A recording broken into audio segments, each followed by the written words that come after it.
Hola, en esta ocasión hablaremos de uno de los grandes riesgos que se pueden presentar si no tenemos una sexualidad responsable: las infecciones de transmisión sexual. Y es que, como su nombre lo dice, las ITS o infecciones de transmisión sexual son infecciones que pueden transmitirse de persona a persona por contacto sexual.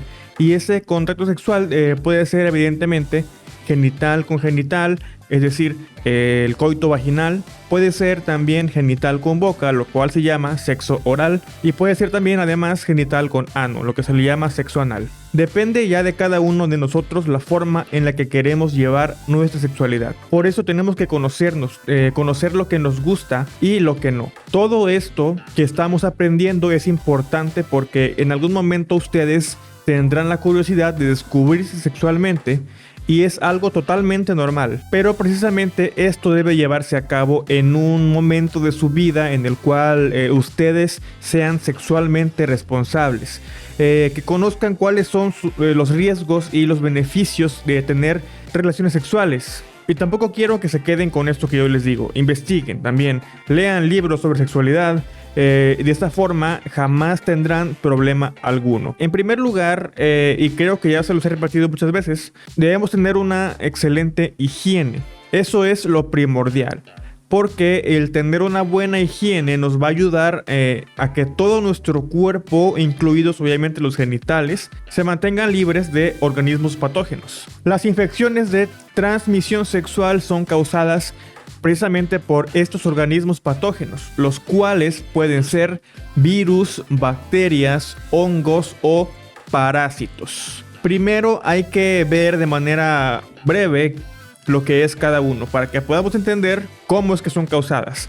Un virus básicamente es una cápsula hecha de proteínas. Dentro de esta cápsula hay un fragmento de código genético que puede ser ADN o que puede ser ARN. Ya saben que el ADN es el ácido desoxirribonucleico y el ARN es el ácido ribonucleico. No se sabe con exactitud cómo es que se forma un virus. Hay varias teorías y una de ellas es el escape precisamente de una parte del ADN de una célula. Imaginen que dentro de la célula ocurre todo el proceso que ya les he comentado en temas anteriores, y en el cual el ARN codifica parte del ADN y lo transmite al ribosoma para formar proteínas.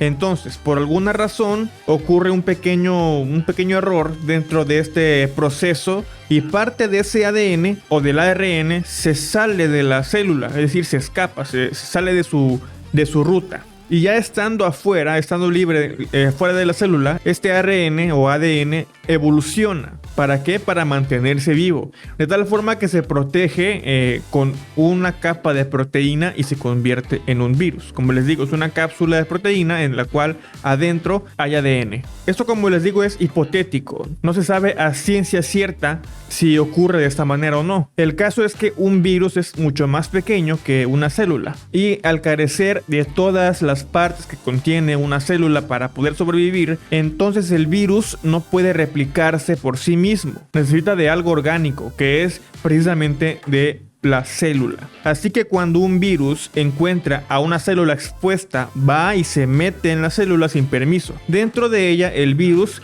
se reproduce y se reproduce hasta que la invade, y de ahí se va pasando a cada célula, de célula en célula. Durante toda esta invasión, nuestro cuerpo presenta diversos síntomas a causa de la muerte de las células invadidas, hasta que finalmente el virus desaparece por completo. Acaba su ciclo, acaba su proceso de invasión o su tiempo de vida y desaparece del cuerpo por completo. Y esto ya depende de cada virus. Algunos virus, como por ejemplo el coronavirus, puede tardar hasta 30 días en eliminarse por completo del cuerpo. No hay ningún medicamento que destruya un virus cuando ya está dentro de nuestro cuerpo. Lo que sí hay son antivirales que funcionan como una segunda línea de defensa contra los virus. lo que retarda la replicación de estos y aligera los síntomas. Estos se toman durante la infección y las vacunas son antes, son una prevención. Las vacunas están hechas con un material genético con ADN de personas que ya superaron la enfermedad, así que la vacuna ya contiene las instrucciones para nuestras defensas sobre cómo deben de combatir el virus en caso de que este nos infecte. Ahorita que está esto de las vacunas contra el COVID-19, es importante que sepamos esto. Una vacuna no evita que te infecte el virus, solamente te defiende contra ellos. Y si tienes COVID o cualquier otra enfermedad viral contagiosa para la que haya una vacuna, aún así puedes contagiar el virus a otra persona aunque estés vacunado. Y si esta persona a la que contagiaste no está vacunada, evidentemente puede presentar los síntomas de la infección. En cambio, una bacteria es algo distinto. Las bacterias se pueden ver en el microscopio, por ejemplo.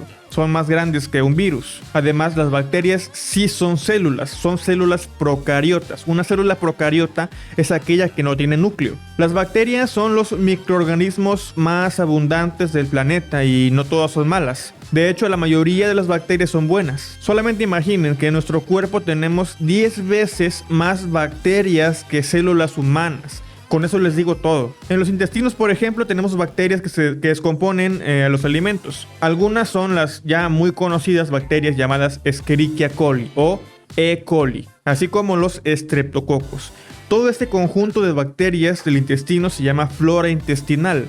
Estas bacterias tienen que estar en equilibrio para que realicen su función adecuadamente, pero cuando entran bacterias que no deberían estar en nuestro cuerpo, causa un desorden, un desequilibrio que detona en una infección bacteriana. Afortunadamente, hay medicamentos especiales para cada bacteria llamados antibióticos, muchos de ellos con un amplio espectro, es decir, que pueden servir para destruir muchos tipos de bacterias. Recuerden que un antibiótico solamente destruye bacterias, no virus.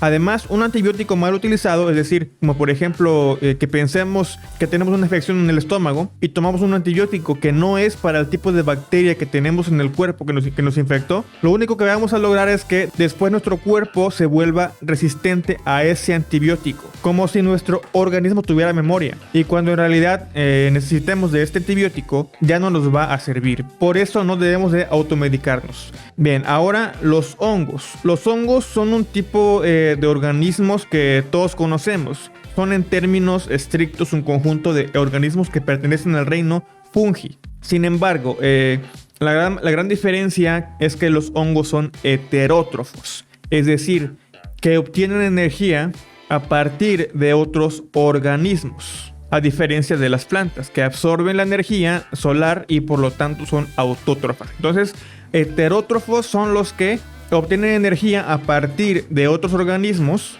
como nosotros los seres humanos, por ejemplo, y los autótrofos son los que obtienen energía del sol. Hay hongos que son pluricelulares, es decir, formados por muchas células, son pluricelulares. Por ejemplo, las setas, las que están viendo en la imagen de la derecha. Las setas son un tipo de hongos que podemos distinguir fácilmente por su característica forma, como la imagen que están viendo, sobre todo por esta especie de sombrero que tiene, la cual se llama píleo. Los mohos también los conocemos y son aquellos que vemos aparecer en los alimentos después de muchos días de estar expuestos al aire libre, y estos pueden ser tanto pluricelulares como unicelulares, es decir, como células independientes, así como las levaduras. Las levaduras son unicelulares, de una sola célula, así que evidentemente no podemos verlas a simple vista, sino que tenemos que utilizar un microscopio para este fin. Vean la imagen pequeña y seguramente saben que algunos tipos de levaduras son utilizados para elaborar pan o cerveza, pero hay muchos tipos más de levaduras y algunas de ellas nos pueden provocar infecciones. La característica principal de los hongos, lo que todos tienen en común, es que se desarrollan siempre en ambientes húmedos. Es decir, la humedad favorece el crecimiento de los hongos en cualquier tipo de materia orgánica, sea tierra, sea alimentos, en las mismas plantas o bien en seres humanos, porque los hongos se alimentan de la materia orgánica, por eso crecen siempre en la materia orgánica, y también pueden estar en seres humanos. Bueno, el otro caso es que el cual son los parásitos. Son organismos que son pues más peligrosos para nuestro organismo. Un parásito vive a expensas de los tejidos de un ser vivo, es decir, necesita de algo para alimentarse. Si tenemos parásitos en los intestinos, es cuando decimos que tenemos lombrices, vulgarmente hablando, precisamente porque muchos parásitos tienen forma de lombriz, aunque la mayoría son microscópicos. Y dentro de nuestro intestino o en el estómago, estos parásitos se están alimentando de nosotros, de lo que comemos, provocándonos desórdenes alimenticios. Los parásitos se contagian por vía fecal oral, es decir, del excremento a la boca. Obviamente me refiero a lo siguiente, a veces los puestos en los que comemos esos taquitos tan sabrosos en la calle, esos puestos muchas veces están cerca de una coladera. Evidentemente en una coladera o drenaje hay materia fecal, tanto de seres humanos como de animales. Todas esas partículas de excremento que se encuentran en el aire y caen en la comida. Y a veces no es necesario que el puesto se encuentre cerca del drenaje. Basta con que un coche o el aire se traigan todas esas partículas fecales o incluso el excremento que dejan los perros en la calle y también los gatos. Cuando se seca, se libera con el aire toda una gran cantidad de bacterias y además de parásitos. Todo eso provoca que nosotros de alguna manera metamos a nuestro cuerpo ciertas cantidades de parásitos, sin darnos cuenta, además de bacterias, claro. Y bueno, ahora sí, ya conocimos los principales agentes patógenos, que son los virus, bacterias, hongos y parásitos. Vamos a ver ahora cada una de las infecciones de transmisión sexual más comunes. Vamos a ver. La primera que quiero platicarles es la candidiasis o candidiosis, también se puede llamar. Es una infección causada por una levadura llamada Candida albicans. Este hongo existe de forma natural dentro de la vagina de toda mujer. Es normal que en la vagina haya hongos si tomamos en cuenta la humedad que hay dentro de ella. Recuerden que los hongos les gusta la humedad, pero también hay bacterias, específicamente lactobacilos, que ayudan a mantener controlados a los hongos, además de mantener una cierta acidez que ayuda a evitar precisamente la invasión de algún otro organismo patógeno. En ocasiones, cuando una mujer se está medicando con antibióticos, estos no solo actúan sobre la bacteria que le está causando la enfermedad, sino que también puede llegar a matar muchas de las bacterias vaginales, lo que causa un desequilibrio que favorece el crecimiento de la cándida. Otros factores, como el uso de jabón común en la mucosa vaginal, algo que nunca deben hacer, nunca deben lavarse sus genitales con jabón normal, baja la acidez o baja el pH vaginal, dejándola vulnerable para una infección por cándida o algún otro organismo patógeno. Esta infección provoca principalmente dolor o comezón en la vagina,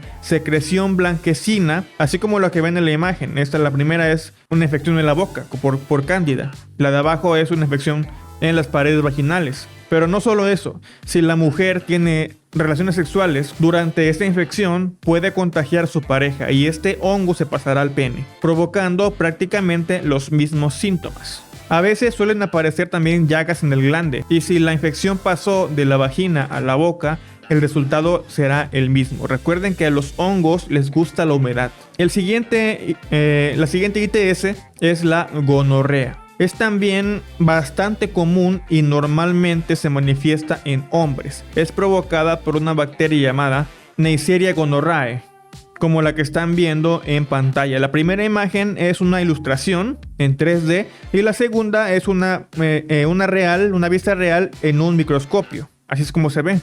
Los principales síntomas son los siguientes. Aunque muchas veces puede simplemente no haber síntomas, si un hombre contagiado con esta bacteria tiene relaciones sexuales con una mujer, esta se va a contagiar, pero es muy poco común que tenga también algún síntoma. Y si es así, pueden ser estos. En los hombres hay dolor al orinar, hay secreción similar a la pus en la punta del pene, además de un dolor o hinchazón en un testículo. Y en las mujeres, que les digo que casi no hay síntomas, puede haber aumento del flujo vaginal, además de dolor al orinar, sangrado vaginal entre periodos y dolor abdominal o pélvico. Afortunadamente es una infección que si se detecta a tiempo puede ser tratada con antibióticos. Incluso muchas veces basta con una sola toma. Pero no hay que confiarse. Siempre es mejor acudir a un médico, ya que solamente él podrá determinar si se trata de gonorrea y qué antibiótico resultará efectivo. Ok, veamos ahora con la clamidia. La clamidia es otra de las más comunes y puede infectar igual tanto a hombres como a mujeres. Es causada por la bacteria Clamidia trachomatis, que es la que ven en pantalla. Muchas veces no causa ningún síntoma, pero el principal síntoma es el ardor al orinar o micción dolorosa, que es lo mismo, micción dolorosa. Otros síntomas son flujo vaginal en mujeres, secreción del pene en hombres, dolor durante las relaciones sexuales, sangrado entre periodos menstruales y después del sexo y dolor testicular en hombres. Al ser una infección bacteriana, se puede tratar fácilmente con antibióticos también y no es grave, pero si no se trata a tiempo puede conducir a problemas mayores como la esterilidad. La sífilis, vamos a ver ahora la sífilis, es una de las infecciones curables pues más molesta porque puede avanzar si no se trata adecuadamente. Es causada por una bacteria llamada Treponema pallidum y se desarrolla la infección en 3 etapas. La primera ocurre justo después del acto sexual y se caracteriza por la aparición de una llaga en el pene o en la vagina. Esta llaga es la que están viendo en pantalla y se llama chancro. Es indolora, pero visualmente pues como que sí da miedo, ¿no? Incluso puede desaparecer sin tratamiento entre 1 y 5 semanas. Pero en ese caso, cuando no se trata, la infección continúa desarrollándose, aunque se vaya la llaga, ya que el chancro es solamente la primera etapa. En la segunda etapa, como ven en la segunda imagen, una vez que ya se fue el chancro, comienzan a aparecer erupciones en todo el cuerpo, las cuales pueden durar de entre 2 a 6 semanas. Después, la tercera etapa comienza después de 1 año de haber contraído la infección, pero ahora los síntomas se van al cerebro, convirtiéndose ahora en una neurosífilis. Esto puede provocar, fíjense, efectos graves como la pérdida auditiva, ceguera, incontinencia, pérdida de sensibilidad, disfunción eréctil y hasta un derrame cerebral. Cabe mencionar que en esta etapa los síntomas son permanentes, así que aguas. Ahora vamos con la que sigue, que es la tricomoniasis.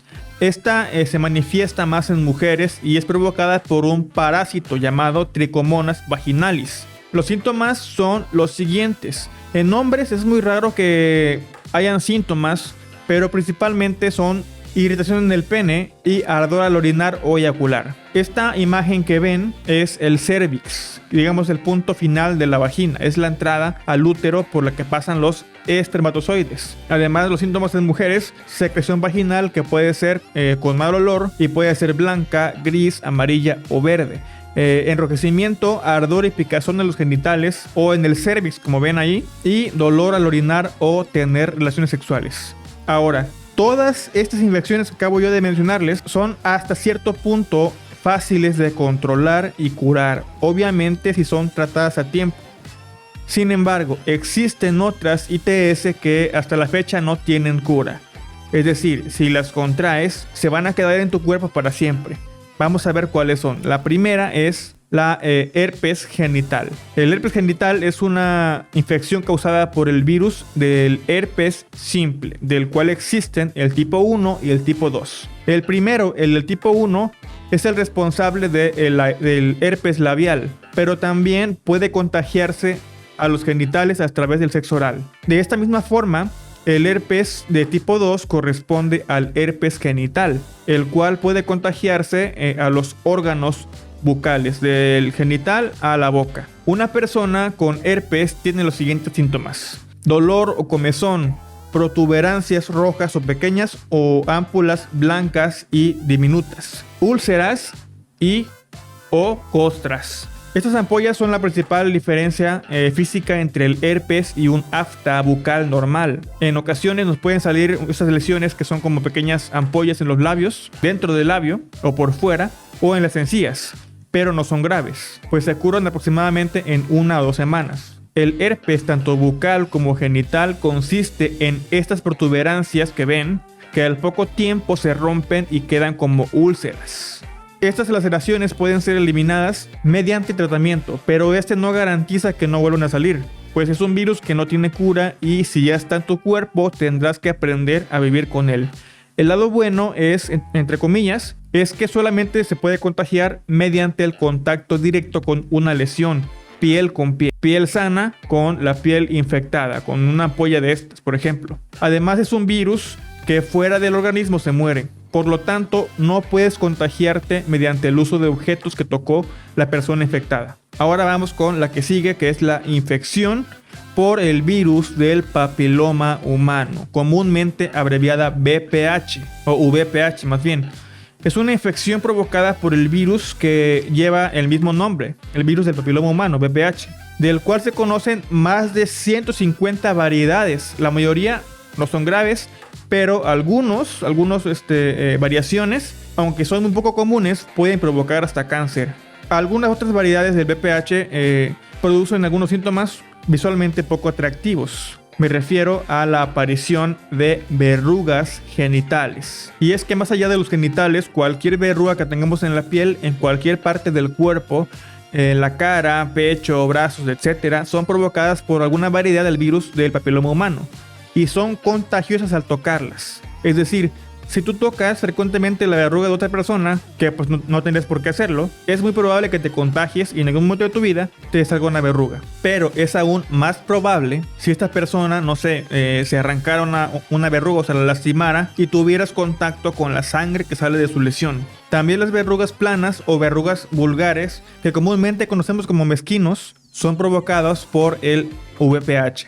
Una vez que tenemos el virus, lo tendremos para toda la vida. Podemos utilizar tratamientos para quitar una verruga de la piel, pero es muy probable que vuelvan a salir. No solamente ahí, sino en alguna otra parte del cuerpo. Ahora, algunos tipos de este virus provoca también la aparición de verrugas genitales, como la que ven ahí, las cuales pueden manifestarse en el pubis, en el escroto, en cualquier parte del pene, y en las mujeres se pueden aparecer alrededor de la vulva o hasta dentro de la vagina. También pueden presentarse en la zona perianal, así como en el ano mismo. Estas verrugas genitales se contagian evidentemente mediante el contacto sexual, pero se manifiestan más comúnmente en mujeres. Por lo regular, el hombre es el portador, y cuando la mujer es infectada le aparecen estas verrugas, y a veces sin saberlo, porque evidentemente no pueden revisarse el interior de su vagina. El VPH es la principal causa de cáncer cérvico-uterino si no se trata a tiempo, pero por eso existe el Papanicolau, un estudio en el que el médico revisa las paredes vaginales y el cérvix de la mujer con el fin de detectar alguna anomalía. En ocasiones las verrugas genitales aparecen muy juntas y comienzan a esparcirse muy rápidamente, tomando la forma como de coliflor, algo similar a lo que ven en la imagen de la parte de abajo, que es el condiloma acuminado. Aunque no lo parezca, el VPH es la infección de transmisión sexual más común en el mundo, y como les digo, el hombre es el portador, y muchas veces el hombre portador no presenta síntomas, así que por eso, mujeres, elijan bien a su pareja sexual. Y ahora sí, llegamos pues a la peor de todas, que es el VIH-Sida. El VIH es el virus de la insuficiencia humana, y es un virus que evidentemente se contagia por contacto sexual, pero también a través de la sangre. Es decir, una persona infectada con VIH no puede donar sangre, ni mucho menos compartir agujas o rastrillos para rasurar. También, como muchas otras ITS, el VIH puede transmitirse de la madre al bebé durante el parto. Una vez contagiada pueden pasar entre 5 a 10 años hasta que una persona con VIH presenta los siguientes síntomas: fiebre, dolor de cabeza, dolor muscular y articular, erupción en la piel, como las que ven en la imagen, dolor de garganta y llagas dolorosas en la boca, ganglios linfáticos inflamados, principalmente en el cuello, diarrea, pérdida de peso, tos y sudores nocturnos. Aunque no siempre ocurren, a veces son algunos, a veces son todos y a veces ninguno. Al igual que las dos anteriores que les comenté, esta infección no tiene cura. Aún se está trabajando en una. Sin embargo, existe tratamiento para que esta no avance tan rápido. Y es que lo que hace el VIH es atacar al sistema inmunológico, es decir, a las defensas de nuestro cuerpo. En realidad, la gente no muere por el virus, porque los mata directamente, sino porque mueren a causa de las enfermedades oportunistas. Una enfermedad oportunista es aquella que aprovecha que la persona tiene muy bajas defensas y ataca, la invade. Mientras más avanzada esté la infección, mayores serán los síntomas que esta persona tendrá a causa de alguna enfermedad oportunista, que puede ser neumonía, tuberculosis, candidiasis y otras. Si no hay tratamiento, llega el momento en el cual el VIH evoluciona en una enfermedad llamada SIDA. En este punto es cuando la persona ya está en un estado bastante crónico, ya muy grave, donde prácticamente no hay nada que hacer más que alargarle un poco la vida con medicamentos. Se oye feo, pero así es. Y quiero que esto lo tengan muy en cuenta a la hora de comenzar con su vida sexual. Tampoco es para que se espanten y digan, yo nunca voy a tener relaciones sexuales porque me da miedo infectarme. No. Por eso les hablo de la sexualidad responsable. Están en una etapa en la cual ustedes creen que ya pueden tomar sus propias decisiones y no es así. Aún les falta mucho, pero mucho camino. Cuando alcancen una cierta madurez, podrán ver el mundo y a las personas a su alrededor de una mejor forma, de una forma más clara. Y tendrán la mente despejada, más despejada para decidir con quién quieren estar y con quién no. Así que en el próximo tema veremos de qué manera podemos prevenir todas estas infecciones y además de un embarazo no deseado y sus consecuencias. Hasta la próxima.